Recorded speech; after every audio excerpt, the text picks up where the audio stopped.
How to delete a friend on TikTok. First, open the TikTok app on your phone. You'll land on your homepage. From here, tap the profile icon at the bottom right corner. Once you're on your profile page, go to your followers section. Now, find the person you want to remove and tap the three dots beside their name. From the menu, select Remove this follower.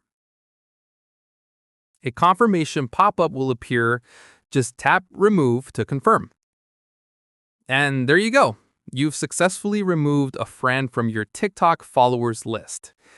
Now, keep in mind, they won't be able to see your private posts or interact with your content anymore. But if you change your mind, you can always add them back later by sending a new follow request. So by following these quick steps, you can easily manage your TikTok followers and remove anyone from your friend list. Thanks for watching.